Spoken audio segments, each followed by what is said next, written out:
enjoy this. My birthday was Monday.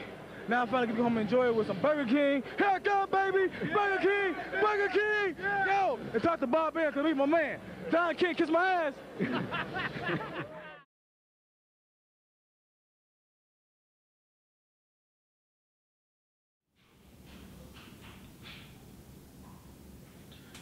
What's up, fans?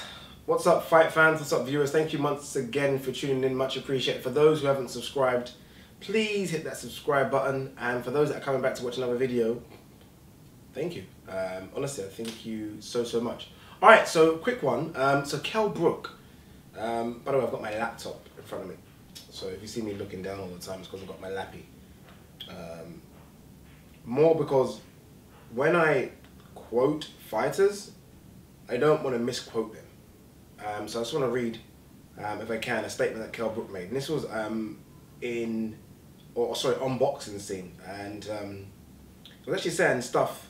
And I think people were, look, we are quite ferocious on Twitter. I think that fight fans are too in the moment. I think we do forget how difficult boxing is. I do think that we forget, especially when fighters are interviewed immediately after a fight. I think, wow, that's tough. You know, that just wasn't a football match. You're getting interviewed just after getting your head beaten up for 12 or 11 rounds, whatever it was, getting knocked down, getting possibly concussed, and then a microphone's put right in front of you. And if the fighter doesn't say the right things, we're on Twitter, we're going crazy. And I sometimes think that if fight fans had time to mule over what they say, we would probably change a lot of what we say. But in regards to Kell Brook, I think a lot of us, me not included, was saying that Kell Brook might retire, or maybe even should retire after that defeat by Spence. I think a lot of people, not just because he got stopped by Spence, which I've said isn't a problem. I think Spence is probably either 1 or 2 in the best welterweights in the world right now. There's no shame in getting beat by the 1 or 2 guy. No shame whatsoever. But I think it's because of the broken orbital bones in both eyes now. So I think most people are thinking that he might quit because once injuries start building up like this, it's almost inevitable, I think, that they will reoccur again. I just think it's one of those things. I think people are saying that he should quit. Kell Brook himself has come out and said that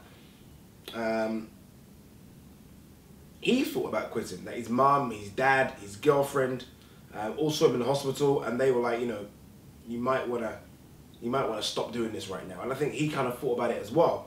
He said he had numerous troubles making the weight at 147 for his last camp, and then that was a serious problem for him. And I hate to blame him, his team, his strength conditioning coaches, his nutrition coaches. That's his fault. If Kell Brook has a problem making 147, it's his fault. A lot of people say Kell Brook's a massive 147, right? I don't know if he is. I didn't see much difference between him and Errol Spence on the fight night. Errol Spence, it was probably a bit bigger, naturally, but I didn't see much difference. And I've always said if Kell Brook kept his weight in check when he's not fighting, I think he'll make 147. Not comfortably. Look, you don't make it comfortably, but he'll make it. He'll make it. And I think that's the issue with Kell Brook. So when he said he had massive problems in camp in terms of making the weight, fainting, passing out, throwing up numerous occasions, I think a lot of that has to do with how he lives outside of boxing. No, I'm not in and around Kell Brook's camp. I don't know anyone in and around Kell Brook's circle. But I think once we see him on TV, he does look a lot bigger than he does when he is around the 147 weight class. Even when he's in and around the 150, 160. Kell Brook looks like he walks around at about 190. And I just feel like that's just trouble. We saw it with Ricky Hatton. Look, he's not anywhere near to that extent. But Ricky Hatton, we almost saw, when Ricky Hatton was getting in shape for fighting, it's almost like he was losing weight when he should have been training and focusing on sharpening his tools. It seemed to be a case of focusing and sharpening his kilo outtake. And that was the problem. Anyway, going back to the title of the video, Kell Brook said that he wants to possibly make big changes in his return. He said in the article as well that he's definitely going to go to 154 unless a big fight comes on at 147. I'm not quite sure what a big fight could be for Kell Brook at 147 right now. You almost feel like if someone like Keith Thurman kind of gets all the belts, then that could be an option that he might think about in terms of maybe trying to clean up house. But in terms of rematch with Spence, that's not going to happen. A one-off fight with Keith Thurman just for a couple of titles, I don't think it's going to happen. And the likes of other people in and around that weight class isn't going to happen. So him going to 154, I think is. But no, I just think I consider it a silly move. Unless he's potentially going to get some 147 guys that maybe want to come to 154. There's people like Timothy Bradley that's talked about coming to 154 for quite a while. I remember he talked about it when he was trying to fight Miguel Cotto and trying to get that fight. He was saying he was open to come to 154. So that could be a possibility. Someone like Timothy Bradley, who is a lot smaller than Kell Brook in terms of height and stature and even strength. So I think Kell Brook could possibly fight him at 154.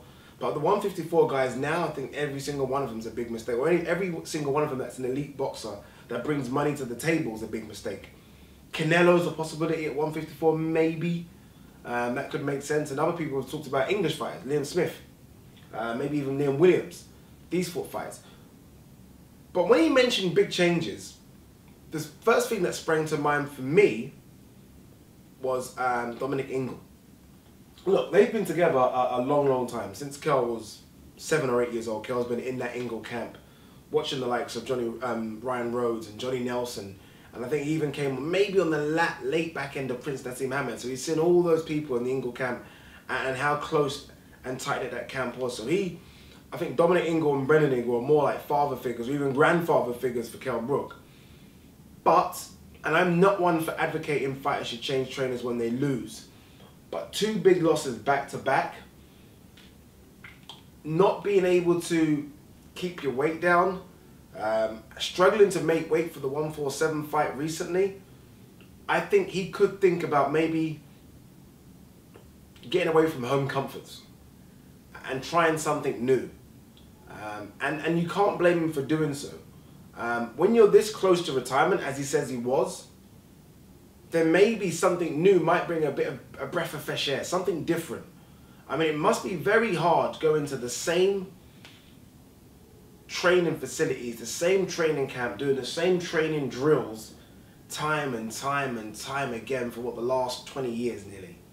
I think he does need something fresh and a fresh atmosphere, someone giving up new ideas in his head.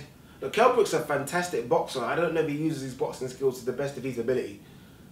He still seems to get stuck in wars in his tough fights. We've seen it against Errol Spence now, obviously Golovkin, understandable, but even the likes of Carson Jones and even Sean Porter, he gets stuck in when I feel like sometimes he could use his boxing skills to avoid that. And I think a new ear could be a good thing. You look at what are the options out there, and I don't know. I don't know if he has to go that far. Everyone's looking at super trainers. I'm not sure. I think Dave Coldwell could do something. I think Dave Coldwell seems to be a very good in terms of just advice, and I think he's got a lot of that from Adam Booth. Not necessarily fantastic in terms of skill-wise, in terms of giving these fighters new skills. I mean, no one's really going to tell me that Tony Bellew's learned anything different, but in terms of just giving him the confidence when the going gets tough, he's that man. Gallagher's really kind of faded in the last couple of years. Adam Booth, I'm not quite sure if that would work. Shane McGuigan. I watched a documentary, I think it was leading up to Carl Frampton's fight against Santa Cruz. Could it have been the second one? It might have been the second one. And I just liked the whole ethos, the whole everything around that Shane McGuigan camp. Like, I don't know if Kell Brook comes in and disrupts that, but Kell Brook doesn't seem to be an egotistical type fighter. He's not a Chris Eubank Jr. that's going to come in and almost throw his toys at the pram. He seems like someone that's going to come in, listen and work. And I feel like someone like Shane McGuigan could work with him and do very, very well. You look at the fighters they've got now in that camp, particularly Carl Frampton and George Groves, and I feel like Kell Brook will kind of fit in well with that camp. I feel like Shane McGuigan so far has done really good things with both of them.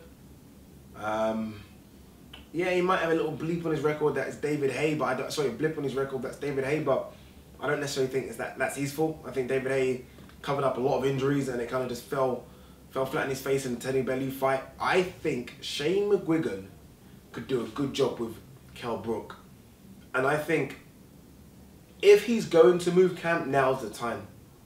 Now's the time. Again, I'm not advocating it. I don't necessarily think it works out well when people lose and they try to blame their trainers.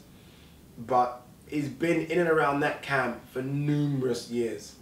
And I almost feel like sometimes you do need to see something different. You do need to see something different. And I think Shane McGuigan's eye, listen to what Shane McGuigan says in the corner, and the motivational kind of father figure of Barry McGuigan, and then you get the support from their other fighters in and around. George Groves seems to always follow it now, Carl Frampton, always seem to kind of follow each other and support each other. And I think that could work out well. I don't know what that means for, and I don't know if it means anything for Matchroom. Obviously Shane McGuigan and Barry McGuigan being Cyclone Promotions. I don't know what that means. I'm not quite sure about the implications of that. Barry McGuigan's never got on with Eddie Hearn. We know that already because of the Carl Frampton and Scott Quigg problems. But you kind of look at what Scott Quigg has done when Scott Quigg went over to Freddie Roach. Look, it could be for the better. We don't know. But again, he's been with Jim Gallagher, Gallagher for a long time, and I think he just wanted to change as well. And I think a change can be a good thing. So when we talk big changes, we already know he said he's going to 154. So the only big changes for me could be a new trainer. But what do you guys think? Kell Brook, Shane McGuigan, or Kell Brook who? If he is going to move trainer, who else out there can do a good job with Kell Brook? And what do you think about 154? I hate the idea of it. I really do hate the idea. But potential fights against Liam Smith. It's got the regional fights, and then maybe someone, Timothy Bradley coming up, possibly even Cotto. If Cotto's going to continue fighting after the Kamagai fight, there are options out there, I guess. So let me know what you think. Peace.